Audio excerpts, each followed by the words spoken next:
야고보서 오늘 벌써 17번째입니다.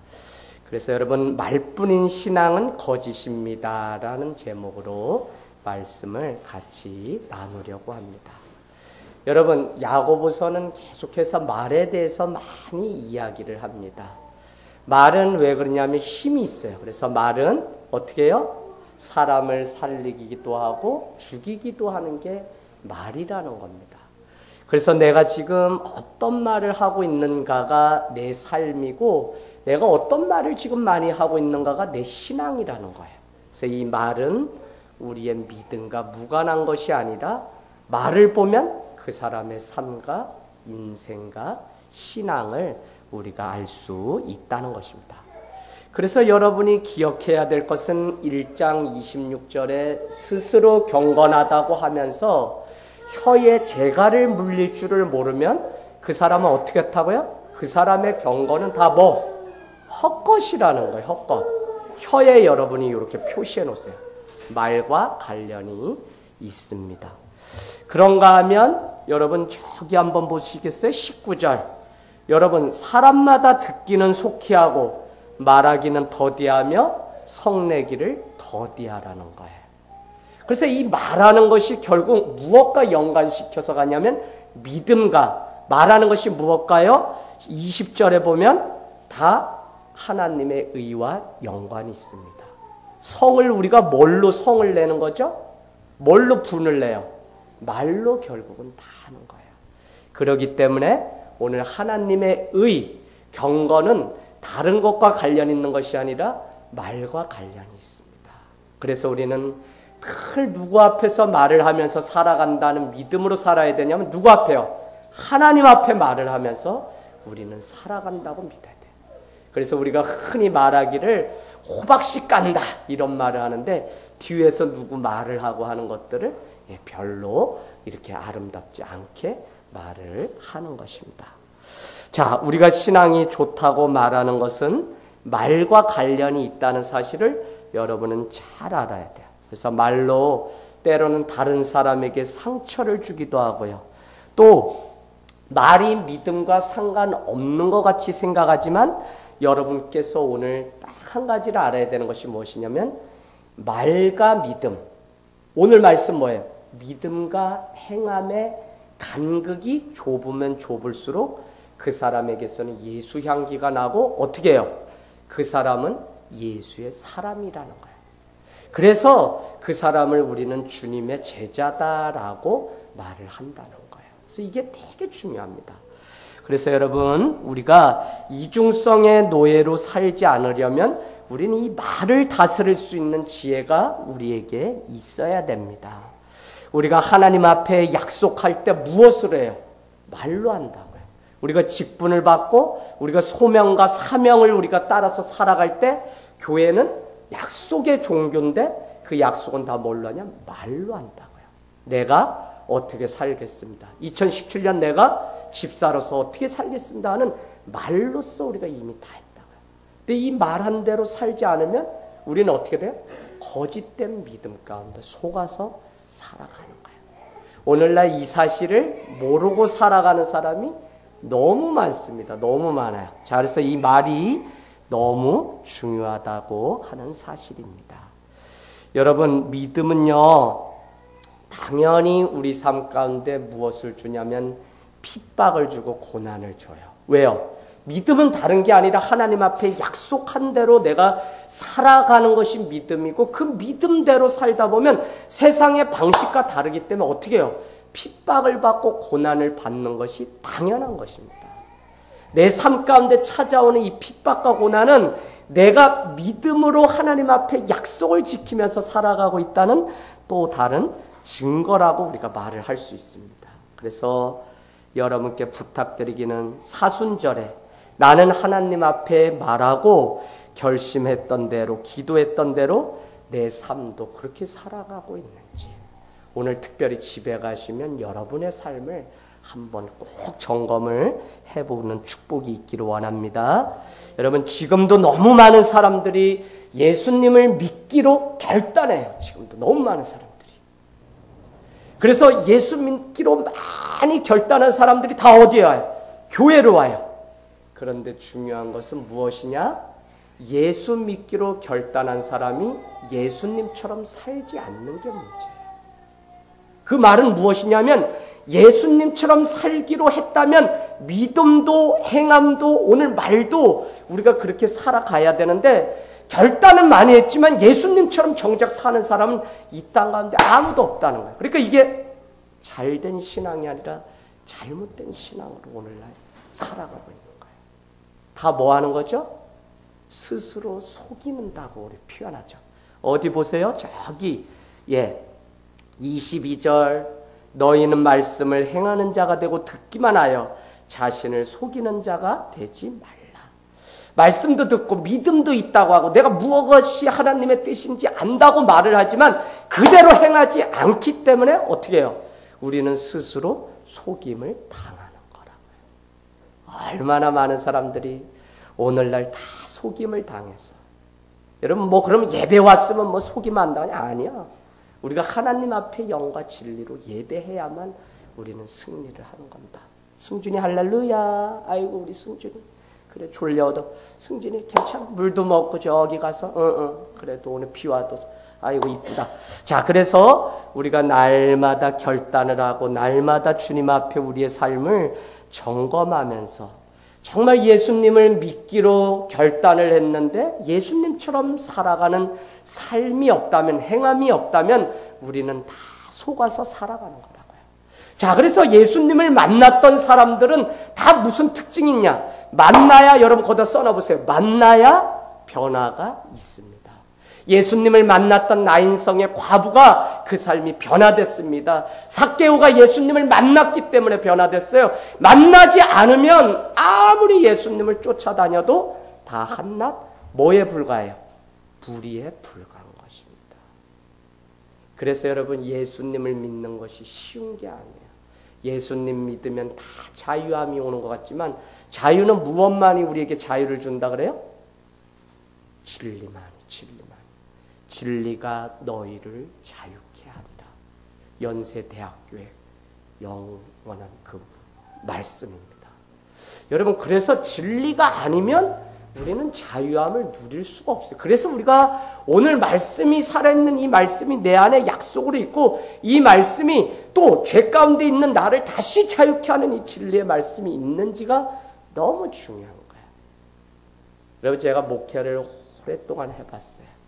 목사님 뭐 이거 그래서 걸려 넘어졌다고 소위 말하고 뭐 따지고 이렇게 하는 많은 분들 만나요. 그런 분들 만날 때마다 딱 한 가지 특징이 있어요. 뭐가 있냐면 그분이 나오지 않을 때 그분이 품었던 그 의심에 대해서 이미 저는 속 시원하게 특강이고 무엇에 대해서든지 다 얘기했어요. 그리고 그분이 그날 빠졌을 때 우리가 그 이야기를 하고 무슨 이야기냐면 말씀 가운데 예배 가운데 세워지지 않았던 분이 자기의 이 부족함을 모른 채 그냥 자기의 방식에 맞지 않는다고 이야기하는 것을 너무 많이 보았다는 거예요. 우리가 예배 가운데 뭐를 듣냐면 말씀을 듣거든요. 그래서 말씀이 끊어진 사람의 특징이 금세 다른 것들이 들어와서 그 삶을 자꾸 좀먹고 속인다니까. 이거를 잘 아셔야 돼요.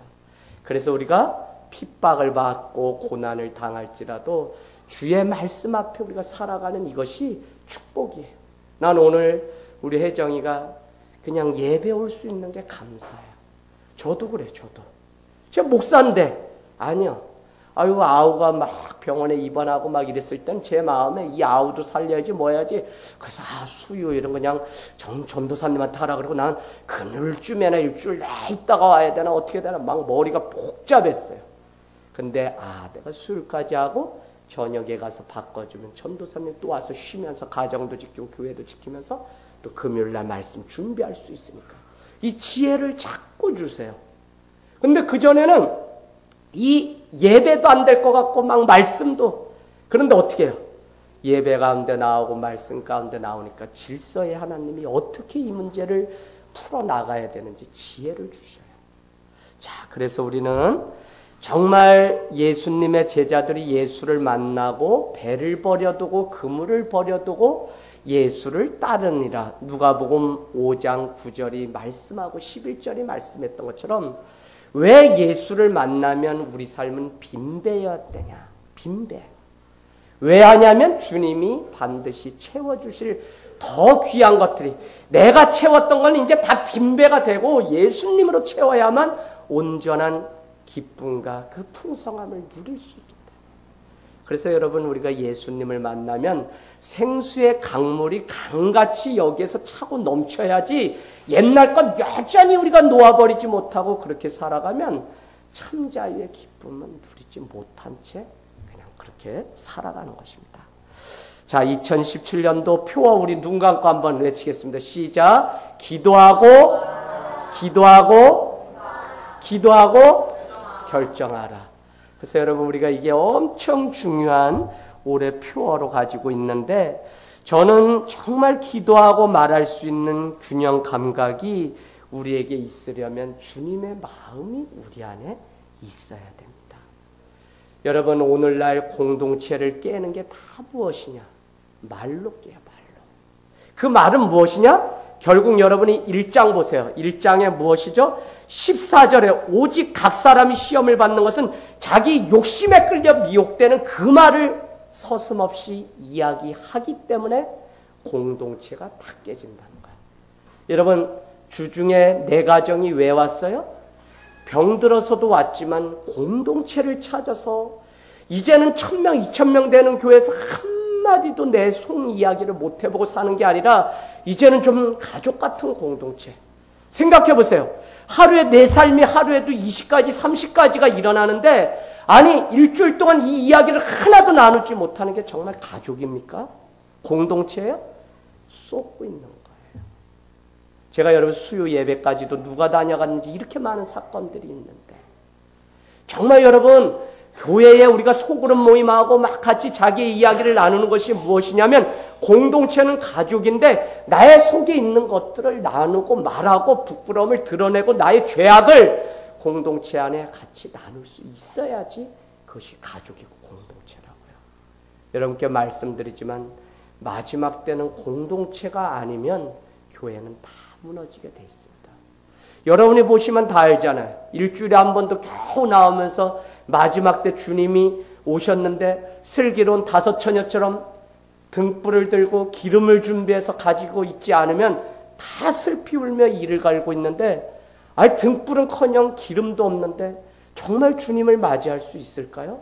그때도 쟁기를 갈고 밭을 갈러가며 뒤를 돌아보고 계속 세상으로 나가는 많은 사람들이 교회 안에 다 모여있는 이때에 주님? 아니요. 그렇게 쉽게 우리가 구원을 얻는 것이 아닙니다. 그래서 에베소서 1장은 우리에게 구원은 하나님의 선물이라고 우리에게 말씀해요. 그 선물을 그러면 아무나 받는 게 아니에요. 받을 자격이 돼야지만 그 선물을 받는 거지. 자, 그래서 여러분, 공동체를 깨는 일은 이단이 깨는 게 아니라 우리 스스로가 세상적인 방식에서 자기를 주장하고 자기 필요만을 요구하고 자기 욕심 따라서 살기 때문에 다 무너진다는 거예요. 그래서 우리가 살아가는 이 하루가 진정 주님과 함께 동행하며 주님의 마음으로 내가 살아가고 있는 사순절인지를 집에 돌아가셔서 꼭 여러분은 물어보셔야 돼요. 자, 여러분, 그래서 우리가 이와 같이 주님의 마음으로 살지 않으면은 여러분, 우리가 어떤 헌신과 어떤 직분을 감당했다 그래도 그것은 다 뭘까요? 일시적인 감정에 의해서 하는 일에 불과해요. 다시 말씀드리면 내가 기분 좋고 내가 살만하기 때문에 헌신하고 충성하는 것이지, 주님의 말씀 가운데 믿음 가운데 내가 살지 않으면 다 버려두고 떠날 자가 어디 있냐? 교회에 다 있어요. 그래서 여러분의 믿음을 늘 점검하고 늘 내 믿음은 오늘 여기 있는 게 중요하지 않다고 계속 말씀드려요. 여러분이 정말 주님의 제자로 내가 살아가는 그 은혜가 있는지. 그 은혜가 있으면 여러분 첫 번째 특징은 뭐냐면 감사예요. 감사가 있을 수밖에 없어요. 감사가. 여러분, 내가 무슨 자격이 있어서 내가요. 우리 지연이한테 늘 얘기해요. 장학금 네가 무슨 자격이 있어서 그분들이 널 장학금 주니? 그냥 감사해라. 감사를 모르면 줘도 소용이 없기 때문에 앞으로는 안 줄 거다. 내가 대구 얘기해요. 감사를 모르는 사람이 너무 많아요. 너무 많아요. 그래서 때로는 사랑을 베풀고 나눠주는 것이 왜 내가 두렵냐면, 목사인 저도 이것을 베풀면 감사함으로 이것을 알고 귀한 줄 정말 알아야 되는데, 한두 번은 말뿐으로 감사해요, 내가 어떻게 살게요 하지만 정말 그 안에 감사가 아니라 당연히 내가 돈 받아야 되는 사람처럼 자기를 주장하는 욕심이 우리 안에 생기게 돼요. 그러면 어떻게 돼요? 누군가의 작은 그 섬김을 하찮게 여기면서 우리는 살아가요. 여러분이 혼자 지금 살아가는 것이 여러분이 열심히 살아서 사는 게 아니에요. 다 누군가의 도움에 의해서 우리는. 그러니까 우리가 은혜를 알게 되면 감사하면서 살아갈 수밖에 없다는 것입니다. 여러분, 어쨌거나 말과 우리의 믿음, 행함과 우리의 믿음의 간극을 좁히지 않으면 우리는 이중성의 노예에 빠져서 믿음이 있다 말하고 내가 경건하다고 말하지만 우리는 내가 나를 속이는 헛된 경건에 빠져서 살아가게 된다는 거예요. 그래서 여러분이 말을 하고 무엇인가를 할 때 이것이 공동체에 하나님 나라의 유익이 되는 일인지 여러분은 늘 기도하고서 이제 주님의 마음으로 할 수 있는 은혜가 우리에게 필요해요. 여러분, 오늘 우리 장당 권찰님이 목사님 저 오늘 30분만 끝나고, 그래서 권찰님 그게 뭐예요? 아유 하세요 그랬더니 우리 지연이하고 중간고사 영어 좀 제가 봐줄라. 나 박수 쳤어요. 우리 지연이가 뭐 100점 맞든 안 맞든 이런 게 중요한 게 아니라 교회 안에 서로를 돌보고 서로의 필요를 채워주기 위해서, 아이 이가 없으면 잇몸으로라도 싸우라 그랬잖아요. 그 지연이 학원 못 가요? 우리 권찰님이 그래도 사랑하는 마음으로, 권찰님도 옛날에 다 영어 강사하고 다 했으니까 가르칠 수 있는 거지. 그랬더니 우리 민정숙 집사님이 이사를 14일 날 가시는데, 목사님 민병철 생활영화 아세요? 예, 알아요. 그거 옛날에 제가 즐겁게 하던 거 있는데 책자하고 테이블 이사 가면서 너무 깨끗하고 좋아서 교회에다 놓으면 좀 사용할 수 있을까요? 사용하든지 안 하든지 교회를 먼저 생각하고 먼저 주의 영광을 돌리려고 하는 집사님의 마음을 알기 때문에 3년 됐든 4년 됐든 10년 됐든 예, 가져오세요. 그래서 오늘 일부를 가져왔어. 아예 안 맞으면 그거 내가 저기 가져가서 쉬쉬쉬쉬 이래가지고 그냥 하면 되지. 뭐 그것도 안 맞아요. 그거 구닥다리에 이럴 거 뭐 있어요. 그죠? 그 마음이 있잖아요. 마음. 그래서 저는 무조건 다 받아요. 무조건. 그래서 사모님이 어떨 땐 다 받지 말라고도 하는데 아니, 다 그냥 일단 받고. 그래서 여러분, 저는 이것이 공동체를 세워가고 우리가 믿음대로 다른 사람에게 행할 수 있는 간극을 좁히는 일입니다. 왜 참된 경건은 뭐라 그랬죠? 과부와 고아를 돌보는 일이라고 했거든요. 어디에 나와요? 저기 27절에 보세요. 하나님 아버지 앞에서 정결하고 더러움이 없는 경건은 곧 고아와 과부를 그 환난 중에 돌보고 또 자기를 지켜 세속에 물들지 아니하는 그것입니다. 그런데 중요한 것은 오늘 초대교회가 여러분 흩어져서 그 믿음을 지키다 보니까 생존의 위협이 찾아오게 되자 어떤 일이 생기냐면 자기만 살겠다고 하는 그런 마음에 차별하는 일들이 생겼다는 거예요. 그것도 뭘로? 돈이 있고 없고, 옷을 좋은 거 입고 안 입고의 문제로, 힘이 있고 없고, 권력을 가진 자인지 아닌지로 사람을 차별하는 일이 정작 예수의 사랑을 실천해야 되는 믿음의 공동체 안에 오늘 일어났다는 거예요. 그래서 오늘 이것이 말씀과 관련이 있고 말로 우리는 결국 다른 사람을 차별하게 돼 있어요. 그래서 제가 지금 계속 말을 강조하는 거예요. 말로 차별을 하는 거예요. 우리가 뭐 이렇게 하는 것 같죠? 이게 행동하기까지가 뭐가 먼저 있냐면 우리가 말을 그렇게 해요. 말을. 여러분이 아니라 그래도 내 의식 가운데 내가 가난했기 때문에 가난한 사람을 도울 수 있다? 꼭 그런 거 아니에요.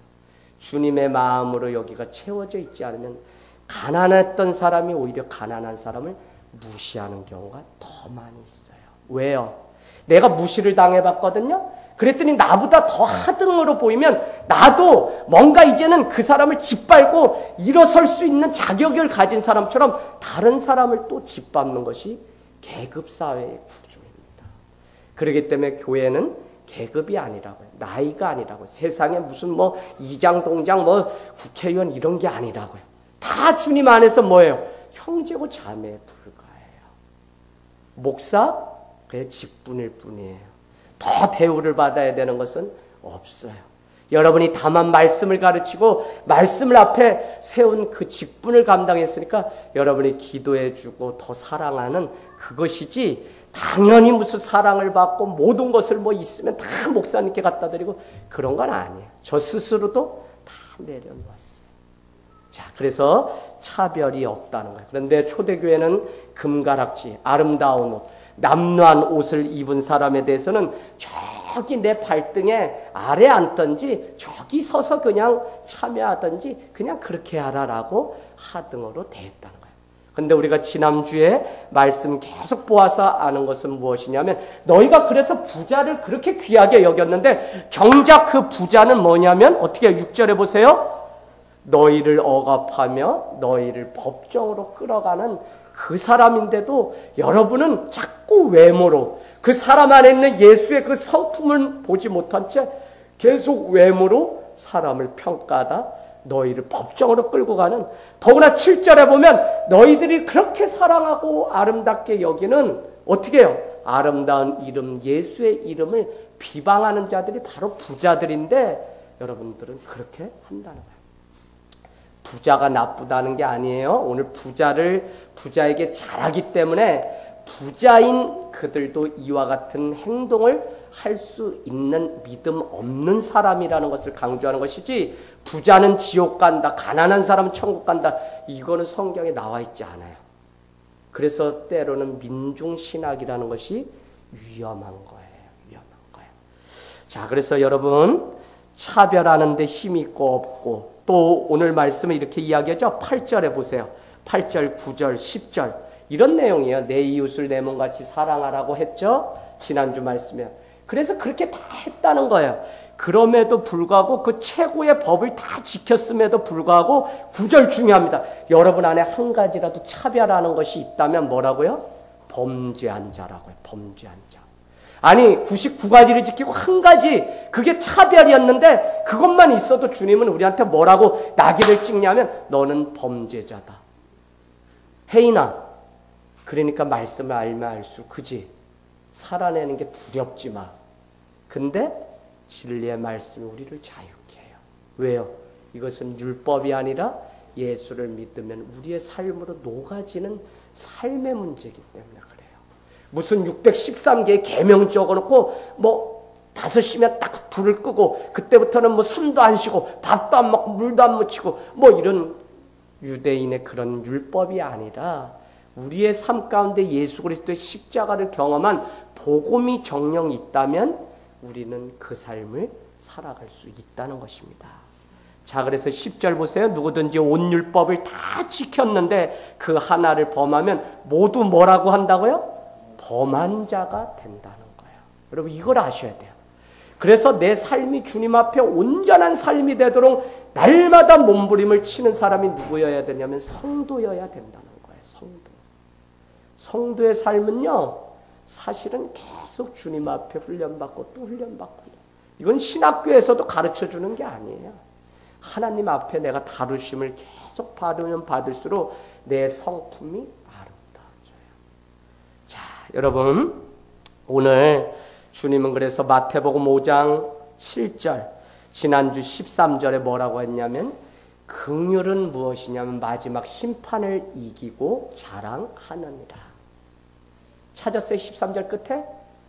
긍휼함이 우리 앞에 없으면, 과부나 고아를 향한 긍휼함이 없게 되면 우리는 심판을 이기지 못하고 지옥에 간다는 표현을 이렇게 말씀해요. 13절, 2장 13절.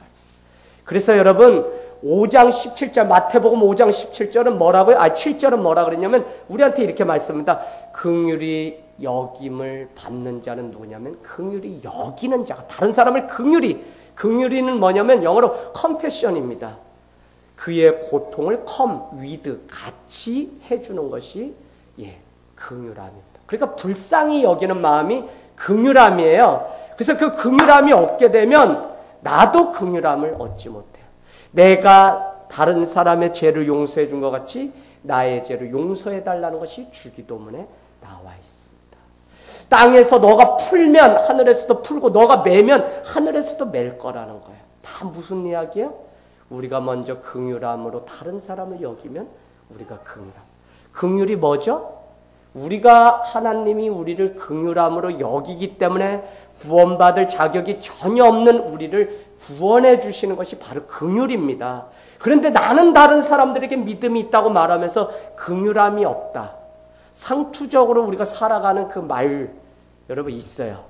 그걸로 살아가면 그 마음에 진심이 담기지 않으면 아무도 공감도 하지 못하고 위로도 되지 않는 것들을 우리는 보게 됩니다. 오늘 그래서 14절은 내 형제들아 만일 사람이 믿음이 있노라고 행함이 없으면 뭐라고요? 무슨 유익이 있으리요? 그 믿음이 능히 자기를 구원하겠느냐? 구원할 수 없다는 것입니다. 그래서 합당한 삶을 살아야 되고요. 이 믿음이 있다고 하면서 행함이 없게 되면 아무 유익도 없을 뿐더러 구원도 얻을 수 없다는 거예요. 여러분은 이것을 잘 표시해 놓으세요. 거기다가 뭐라고 해놓냐면 어떤 사람은 이걸 이렇게 오해합니다. 내가 다른 사람을 도와줬냐 안 도와줬냐, 다른 사람을 사랑했냐 안 했냐, 다른 사람에게 선행을 베풀었냐 안 베풀었냐, 이걸로 자꾸 또 도식으로 몰아가요. 그렇기 때문에 착한 일 해야 되고 좋은 일 해야 되고 이렇게 우리가 생각해요. 여러분 지금 그거 이야기하려는 게 아니에요. 여러분이 왜 도와줘야 돼요? 왜 남을 사랑해야 돼요? 왜 다른 사람을 긍휼히 여겨야 돼요? 왜? 왜가 중요해? 왜? 응? 주님이 하셨기 때문에. 오늘 표현에 의하면 주님이 말씀하셨기 때문에 그 말씀을 지키는 순종이 행함으로 나오는데 그것이 다른 사람을 돕고 긍휼히 다른 사람을 여기는 것이지, 우리가 세상 불교 다니거나 무슨 공덕 쌓는 사람들처럼 사회복지가처럼 저 사람 가난하기 때문에 돕고 안 돕고 선행을 베풀고 안 돕고 떡을 주고 안 주고 이런 문제가 아니라고요. 많은 사람은 교회를 다니면서도 그 기초가 믿음이 주의 말씀이기 때문에 예수님이 그렇게 했기 때문이라고 해야 되는데 자기는 이것이 착한 일이기 때문에 한다고 하는 사람들이 얼마나 많은지 몰라. 이거 지금 이해하셔야 돼요? 이해하겠지 이거? 우리 믿는 사람의 기준은 다른 게 아니라 말씀이 그렇기 때문에 우리는 오늘 다른 사람을 긍휼히 여기고 그와 함께 걸어가는 행함이 있을 때 그것이 유익도 되고 그것이 구원도 얻는 비결이 된다고요. 이거를 모르면요, 사회복지가처럼 세상 그냥 좋은 사람들 많아야 되고요, 그냥 사회복지하는 사람 많아야 된다고 이야기해요. 그런 차원으로 말하는 게 아니에요. 오늘 주님이 말씀이고 주님이 행하셨기 때문에 우리도 행해야 되는 것이지 이것이 좋은 일, 선행을 베풀려고 우리가 하는 게 아니라고요. 이거 되게 중요한 건데 여러분이 이해하는 은혜가 있기를 원합니다. 할렐루야. 승준이 이해했어? 승준이 말로 한번 해볼 수 있겠어? 이해한 거? 용화 이해됐니 이거? 용화가 한번 얘기해봐요. 자기 말로. 아이, 우린 주고받고 설교. 네, 지금 요거.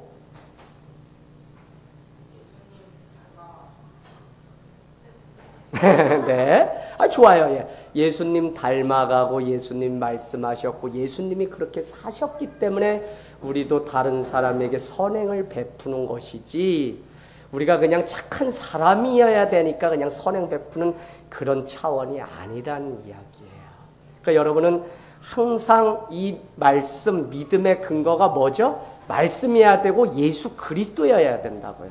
근데 이 기준이 분명치 않으니까 자꾸 누구 도와요, 뭐 해요 라고 하는 많은 사람들 보면 말씀 때문이 아니라 자꾸 좋은 일이기 때문에 그걸 하자고 할 경우가 교회 안에서도 너무 많다는 거예요. 기준이 분명치가 않아서 그래요. 기준이. 그러면 제가 여러분께 더 이해를 돕기 위해서 제가 말씀드려 볼게요. 교회가 선교예요? 전도예요? 왜 해요? 혜정아, 왜 해? 선교 왜 하고 전도 왜 해요? 예수님이 하셨기 때문에, 예수님이 말씀으로 명령하셨기 때문에. 이해하시겠죠, 이제? 예, 근데 그런 차원을 모르면 교회니까 당연히 선교하고 당연히 뭐 이렇게 전도. 아니요, 그거부터 가르치면 안 돼요. 헌신해라, 충성해라 가르치기 전에 말씀이기 때문이라는 것을 여러분은 늘 믿고 그것을 강조하는 교회여야 돼요. 이게 기준이 안 되면 아까 초반에도 말씀드린 것처럼 내 감정에 따라 일시적으로 그냥 돈 있으면 선교하고 전도할 수는 있어요. 근데 말씀이어야만 이게 있든지 없든지 우리는 하나님과 영혼을 끝까지 긍휼히 여길 수 있는 것이지, 아니 오늘 내 상황 가운데 어려움이 찾아와도 더 가난한 교회를 향해서 작은 교회 연구소가 다음 주 2번째 모임을 가져요. 시간이 없어요. 막 쫓겨요. 제가 제 상황이 그래요. 그래도 어떻게 해요? 더 가난한 교회를 도우라고 했기 때문에 그들의 친구가 그들이 사모하는 시간이기 때문에 내가 이만한 일로 상황이 생겨 못합니다라는 말을 못하겠다는 거예요. 근데 내 감정에 따라 내가 뭐 이렇게 해서 뭐가 됐으니까 이거 한번 펼쳐보려고 자랑하려고 그냥 한다면 이거는 빨리 그냥 내 상황이 안 되면 접으면 돼요. 근데 그런 게 아니라고요.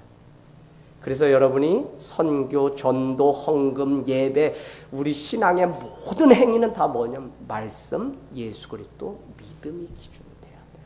그래서 복음이 중요한 거예요. 복음. 여러분 무슨 회장이다, 집사다, 장로다 다 말씀이 없으면 못하는 일이에요. 일시적으로 우리가 기쁠 때는 내 체력이 되고 뭐가 되면 하죠. 근데 이 직분은 맨 앞에 서 있다는 이 리더의 직분은 내가 그리 아니할 때도 해야 되기 때문에 어려운 거예요. 우리 최락희 사모님한테 물어볼까요? 사모님 만삭이에요 지금. 어떻게 보면 물론 우리 다 했지만 아유 좀 쉬어라 일반 평신도 같으면 쉬어라 집에서 누워서 잘 자라 우리 아가 이러면 돼요. 그죠? 근데 안 그래요. 때로는 사모님이 사모라는 게 부담으로 또 오죠. 이제는 안 와요. 아이고 박수 쳐주세요. 이제 박수 쳐주세요. 네. 이제는 다 통과한 거야. 그 과정은. 이제 뭐 지지든지 싸우든지 볶든지 이제는 주님 앞에 항복하고 다 한 거야. 빨리 항복을 하셔야 돼. 자, 그래서 우리는 말씀 때문에 순종했냐 안 했냐의 문제를 말씀하는 것이지 오늘 좋은 일을 했냐 착한 일을 했냐 안 했냐에 따라 너가 믿음이 있구나 너가 구원을 얻는구나 너에게 유익이 있겠구나 하는 그런 기준이 아니라고요. 자, 그래서 이게 되게 중요합니다. 자, 그러면 15절에서 17절은 더 구체적으로 헐벗고 일용할 양식이 없는 형제 자매에 대한 예를 합니다. 15절 만일 형제나 자매가 헐벗고 일용할 양식이 없는데 너희 중에 누구든지 그에게 첫 번째 평안히 가라, 두 번째 덥게 하라, 세 번째 배부르게 하라 하며 이제 중요합니다. 그 몸에 쓸 것을 주지 아니하면 어떻다고요? 무슨 유익이 있으리요. 지금 무슨 유익이 있으리요가 어디에 나와요? 14절에 나와요. 16절에도 무슨 유익이 있으리요. 유익이 없다는 거예요. 그렇게 하면. 자, 더 쉽게 말씀드리면 이런 겁니다. 지금 아니 헐벗어서 아무것도 없다는 거잖아요. 아무것도 두른 게 없고. 배고파요. 배고픈데 오늘 일용할 양식이라 그래요. 일용할 양식이면 그 한 끼 먹는 그 양식이 없어서 지금 나에게 찾아왔는데 우리는 평안히 가라, 덥게 하라, 네 인생길 네 길이니까 네가 평안히 끝까지 가서 오지 마라 이렇게 얘기하면 안 된다는 거예요. 그러면 뭐요? 그 몸에 쓸 것을 주지 않는 그것이 무슨 유익이 있냐. 이게 뭐랑 지금 맞아요. 14절로 다시 가세요. 내 형제들아 사람들이 만일 믿음이 있다고 하면서 행함이 없으면 무슨 유익이 있으리요. 지금 믿음을 가진 사람이 가난한 그 사람에 대해서 이렇게 그냥 돌려보내는 사람이라면 그것이 무슨 유익이 있겠냐는 거예요.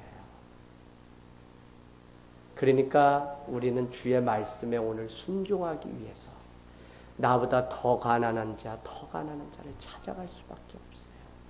주일날 제가 11시에 헤어졌다고 제가 기도에 또 페북에도 올렸어요. 여러분 반드시 환대한 것은 하나님이 때가 되면 갚으시는 거 아시죠? 그 옛날 개척에서 저도 어려운데 태북에서 이렇게 만났는데 성남의 제 후배의 학교. 그래서 제가 태평동에 아무것도 사례비 받지 못했는데 쌀, 휴지, 계란, 라면 잔뜩 싸서 공부방 하는 그 교회에 찾아갔어요. 그랬더니 이번에 아우의 일로 돈이 많이 드는데 어떡하냐 하면서 목사님이 저를 만난다는데 나는 뭘 날 도우려고 오는지 몰랐어요. 늘 교회 문제가 어렵고 힘들면 저한테 의논하고 늘 그래서 그런 줄 알고 오는 줄 알았더니 오늘 제가 감동이 돼서 우리 교회만 우리 교회가 아니라 모두의 교회인데 여러분 우리 이명학 형제를 도웁시다. 그랬더니 그냥 그 자리에서 그냥 말이 5가정이지 한 12명 되는 그 교회에서 30만 원 헌금을 특별한 금에서 가지고 와서 저를 주는데 액수는 제가 그냥 그걸 내미는데 제가 기도해 주세요 목사님 하는데 끌어안고 이 나의 힘듦을 같이 알아주는 형제가 있다는 것에 너무 감사해서 주일날 밤에 여러분을 보내놓고 이곳에서 얼마나 울었는지 몰라요. 그렇게 얘기 나누다 10시에 가서 저녁 먹어야지 그래서 10시에 저녁 먹고 11시에 헤어지는 일이 있었어요. 뭐예요? 목사님 될 거예요. 그게 아니라 진짜 와서 손을 잡아주는 형제의 그 마음. 그럼 거기는 뭐가 됐냐? 아니요. 거기가 돈이 지금 필요해요. 거기가 아직도 가정에서 예배드리고요. 장소가 지금 필요해요. 그런데도 형제의 헐벗고 일용할 양식이 없는 그것을 알고 찾아와서 나누는 그 형제의 마음이 대단했다. 제가 목회하면서 참 교인들 때문에도 울지만 또 외부 사람 때문에 우는 일을 참 드문 일인데 어쨌거나 제 힘든 마음을 우리 목사님 형제에게 다 제가 풀어놓는 시간이 있었어요. 나에게도 형제가 있구나. 여러분 오늘 이렇게 어려운 자에게 우리가 그냥 하는 것이 아니라 내가 정말 말씀과 예수 그리스도의 그 복음이 있다면 우리는 오늘 그 사람을 향해 그냥 가라고 말하면 안 된다는 거예요. 신자와 사회사업가 사이에 믿음으로 행했냐 안 했냐 아니라 기준은 항상 말씀이어야 되고 헌신, 봉사, 선교, 전도도 말씀이 그렇기 때문에 우리가 한다는 고백이 늘 있어야만 주님 오시는 마지막 때도 말씀에 순종하기 위해서 이 자리를 우리는 지킬 수 있는 거예요. 그래서 여러분에게 이 복음 예배 때 들려주는 예배가 왜 중요하냐 아이들한테 왜 예배를 가르쳐야 되냐면 아이들이 이 말씀 듣는 훈련을 하루아침에 안 돼요. 이게 안 돼요. 그래서 부모가 아이를 데리고 내가 먼저 예배자가 세워지잖아요. 아이는 반드시 예배자가 돼요. 여기 안에서요 제가 안타까운 게 그런 거예요. 부모들이 예배를 안 드리니까 아이들도 안 드려요. 솔직한 정답이 그거예요. 제가 몇 분한테 이야기도 아예 해놓고 했어요. 그 예배 드려보세요. 가만두고 예배 드려보세요. 아이들이 어느 날부터 3개월 지나면 같이 앉아 예배합니다. 그래서 예배, 말씀을 듣는 그 삶이 얼마나 복된 일인지 모른다는 것입니다. 여러분 헬스장에 저도 끊으면 3개월, 끊으면 뭐 이렇게 짧게 뭐 이렇게 해서 돈 깎아주고 그런 거 있죠. 10만 원에 3개월 저도 다닌 적 있어요. 다니다 제가 결정적으로 그만둔 게 있어요. 헬스클럽에 가면 누가 있어요? 일명 헬스클럽 죽돌이가 있습니다. 죽돌이라고. 죽돌이 아세요? 죽치고 거기만 있는. 아니 직장을 가야 되는 멀쩡한 사람이 뭐 약물같이 뭘 뭐 먹고 막 그냥 매일 거울 앞에서 옷 매일 혼자 벗고서 막 이렇게 하고 육체미 막 이러고 그냥 늘 막 이러면서 그래요. 연희야 즐겁지? 그러면 한두 번은 무슨 대회 나가나? 근데 대회 나가는 것도 아니야. 뭐 무슨 기름을 바르는지 참기름 바르는지 매일 자기 막 이래. 하체는 엄청 부실한데 위에 상체만 막 엄청 키워가지고 뽀빠이 이상형처럼 막 이러면서 막 이러고 알력 막 몇 개 하고 다시 와서 막 이래보고 그래요.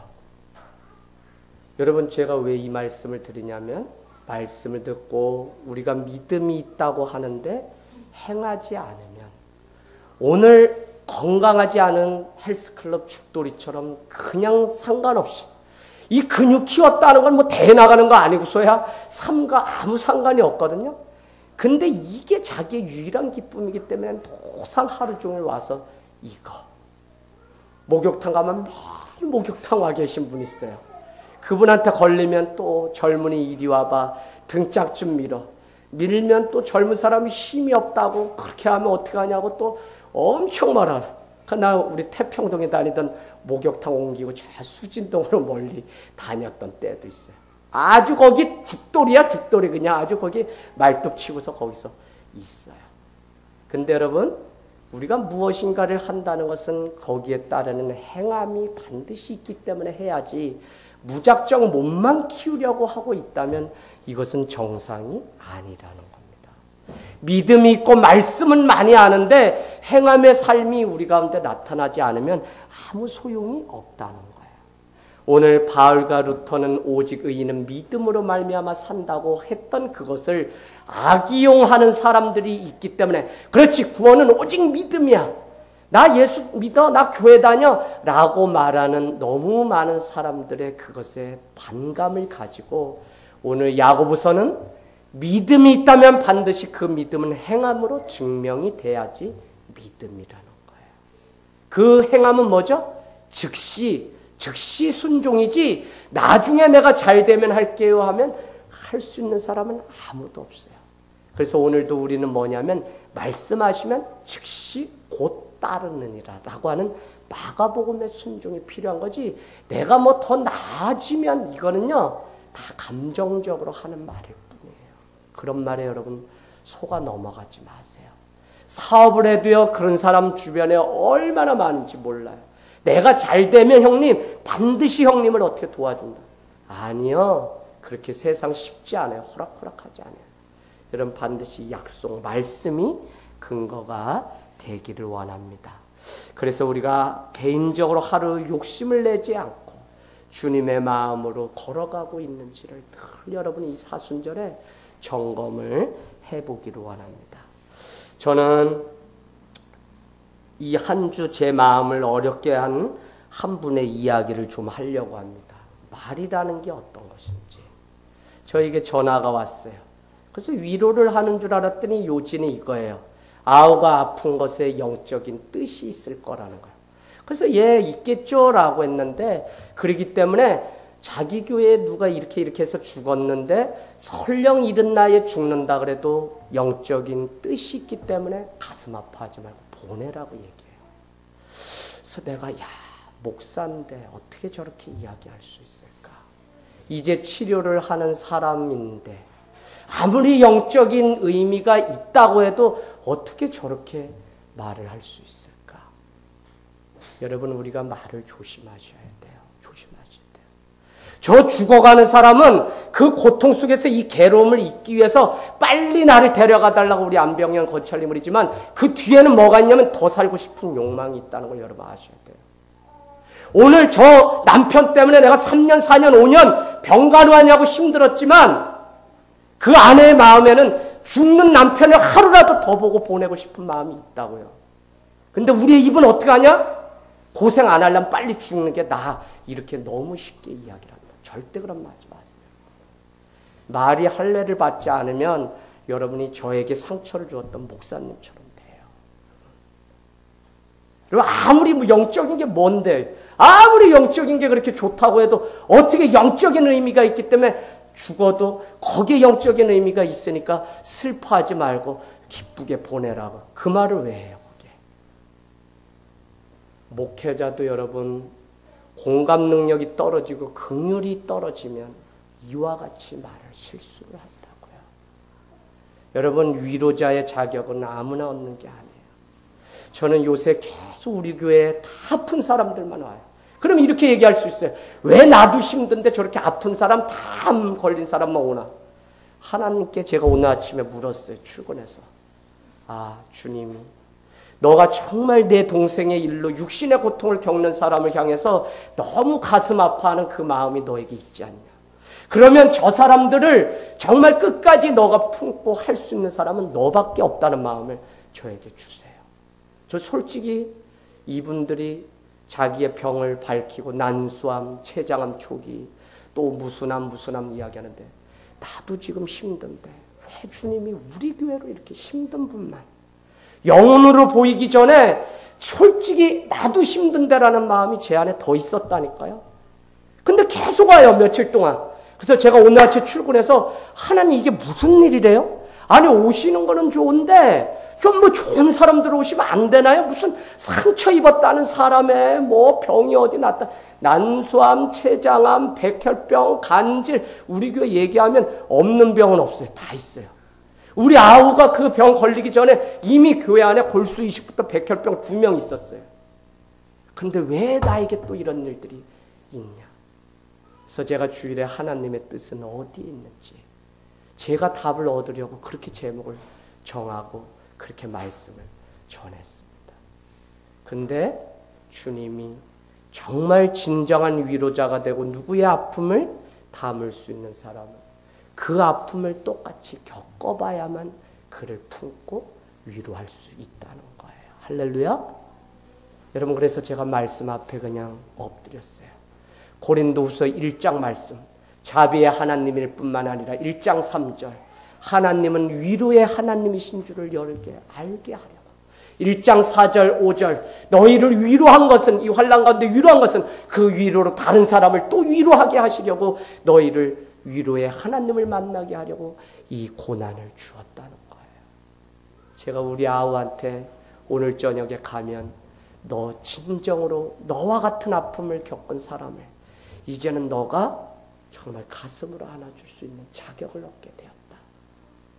여러분 우리가 아무리 좋은 뜻에 손을 잡고 뭘 해도요. 장례식 집 가고 막 하면 때로는 그냥 가만히 그냥 안아주고 손만 잡고 오는 게 맞아요. 우리가 내가 그 고통을 겪지 않았으면요. 아무리 많은 말을 해도요. 그것은 위로가 아니라 그 사람에게 그냥 거치는 말이 될 때가 있어요. 그래서 굳이 성령이 우리 가운데 주시지 않는데 우리가 말을 막 만들어서 하려고 할 필요도 없어요. 그냥 힘들죠. 기도합니다. 그냥 손 꾹 잡아주는 것만으로도 그 삶에 얼마나 많은 위로가 되는지 모른다는 것입니다. 여러분 저는 오늘 17절 말씀 행함이 없는 믿음은 그 자체가 죽은 것이라는 이 말씀 여러분의 마음에 뼈저리게 행함이 없으면 여러분 교회가 세워지고 우리가 다른 것보다도 저는 선교 헌금이 우리 교회에 많은 구제 헌금이 많았으면 좋겠어요. 11조 이런 것보다도 그거. 왜? 교회가 가난의 자리에 처해봤어요. 그래서 우리가 또 아픔도 계속 겪으면서 이 자리에 왔어요. 그래서 다른 일들보다도 저 세계 열방에 지금 과부하 고아돼서 먹지 못해서 기아가 얼마나 많아요. 아사 상태에 놓인 사람들이 얼마나 많은지 몰라요. 내가 쓰는 그 3만 원을 줄이면 여러분 영혼 한 사람 살릴 수 있다는데 정말 주님의 그 보혈로 우리가 수혈을 받아서 살아가고 은혜 가운데 살아가는 우리가 그 3만 원을 하나님 앞에 못 드린다? 저는 우리 믿음을 점검해 보기를 원해요. 정말 여러분 결단하세요. 3만 원 그 가난한 곳에 보내서요. 그 사람들 한 달 먹을 양식이라고요. 안지연 너도 마음이 있으면 뗄 수 있어. 너가 어려움을 겪어봤기 때문에 난 받아야만 되는 사람이 아니야. 지금도 뗄 수 있어요. 여러분 이 훈련이 지금부터 되지 않으면 있을 때 누구를 준다는 것은 다 거짓말이에요. 거짓말. 있으면 더 좋은 차, 더 좋은 집, 더 좋은 종들을 두고 살고 싶은 게 인간의 욕심이라고 해요. 자기 욕심. 근데 지금부터 순종을 하면 하나님께서 여러분에게 3만 원 하라는 얘기 아니에요. 그와 같이 여러분이 정말 영혼을 향한 불쌍히 여기는 마음이 우리 가운데 있기를 원합니다. 우리 강두영 목사님이 늘 매일같이 문자 주시고 매일같이 저한테 목사님 어떠세요? 어떠세요? 여러분 공동체예요. 떨어져 있지만 한 교회 교인이나 마찬가지예요. 우리 교회에 있는 일들을 자기가 품고 그러나 우리 교회 같이 다니면서 형제의 아픔을 외면한다면 아직 모르는 거예요. 너무 많은 간극이 우리 안에 있다는 거예요. 이 간극을 누가 들어와서 다 멸하냐면 사단이 와서 다 빼앗아 가요. 여러분 다른 일 다 제껴두고 좋은 일은 안 갈 수 있어요. 그러나 고통 겪고 아픔이 있는 일이라면 여러분 열일 제쳐놓고 그 일에 반응을 보이고 그 일을 위해서 기도하고 그 일을 위해서 찾아가고 신방하고 하는 일을 반드시 해야 돼요. 누가 못 오잖아요? 무슨 아픔이 있는지 여러분은 관심을 갖고 영혼을 긍휼히 여기는 일들이 있어야 됩니다. 저는 우리 교회가 점점 작아지는 교회, 그래서 100명이 되면 20명씩 돼서 개척하고자 하는 그 마음 늘 있습니다. 커지고 싶지 않은 유일한 비결은 말씀이 그렇기 때문에, 교회가 가정에서 시작되었기 때문에. 그래요. 그러면 작은 교회는 무슨 불편함이 있냐면 장소고 뭐 인적이고 물질적이고 다 부족한 곳이에요. 그냥 그런 곳인데 그럼에도 불구하고 귀한 곳이라고 생각해서 우리가 처음에는 다 와요. 그러나 여러분, 제가 이 말씀을 드리는 것은 공동체를 무엇이 깨냐? 결국은 자기의 욕심이. 언제부턴가 나도 모르게 우리 교회도 대형 교회가 가지고 있는 모든 것들을 다 누린 교회였으면 하는 그 바람이 나도 모르게 또 생겨요. 그래서 제가 주중에 기도하러 오셨던 우리 형제에게 말씀드렸어요. 당신이 말하는 본질이 정말 가난해도 그 가난을 기뻐할 수 있는 가난이란 본질입니까? 라고 제가 물었어요. 목사님, 저는 교회 나오면 정말 예수님 따라가는 교회라면 다른 것은 아무것도 요구하지 않을 겁니다. 자기 입으로 얘기합니다. 아, 이런 형제라면 같이 하고 싶다. 그런 마음이 제 마음 가운데 있었어요. 있는 이 상황 가운데 기뻐하고 이곳에서 창조적인 아이디어를 만들어내고 서로 살리고 도울 수 있는 방법이 없는가를 늘 고민하는 그 사람이 진짜 하나님의 사람입니다. 여러분, 부족해요. 적어요. 여러분께 말씀드립니다만 그 옛날 개척할 때 장소가 없을 때 여러분 기도해 보세요. 방법이 없는 게 아니에요. 봉고차 안에 들어가서 예배를 드리면서 몇 명 아이들, 우리 반 아이들 속으로 파면서도 했던 시절들이 저 성남이라는 곳에서 얼마든지 있었어요. 여러분, 장소 없어서가 아니에요. 우리가 기도하고 하나님의 관점, 하나님의 눈으로 우리가 보지 않기 때문에 그래요. 오늘 열정을 품기를 원합니다. 우리 교회에 옆에 있는 교회처럼 저는 정말 우리 교회에 뭐 장단건찰 외에도 많은 여러분들이 지도자가 되어서 그냥 다 아이들이 학교 끝나면 우리 교회 오면 국영수를 다 책임져 줄 선배들이 있고요. 악기도 가르쳐 줄 선배가 있으면요. 이곳에서 다 해결하고 예배 시간이 되면 가서 예배하고 이곳에서 밥 먹고 같이 하는 그런 공동체를 원한다니까요. 그러려면 정말 예수로 무장된 신앙의 의식이 있는 사람들이 지금 필요합니다. 내 이익과 내 개인적인 욕심을 더 앞세워서 이것들을 자꾸 깨는 사람이 아니라 내가 헌신함으로, 내가 엎드림으로 정말 무에서 유를 창조하는 사람들. 그게 뭐냐면 오늘 행함입니다. 행함. 믿음이 있다고 하면서 행함이 없으면 죽은 것이니라. 마치 이런 거예요. 살아있는 나무 같은데 여러분 거기서 열매가 나지 않아요. 그 나무는 살아있는 게 아니에요. 죽은 거지. 믿음이 있는데 행함이 없으면 죽은 믿음이라고요. 여러분, 중요합니다. 중요해요. 그래서 여러분 안에 정말 살아있는 그 주님, 생동하는 신앙, 생동하는 믿음 가지고 승리하길 원합니다. 우리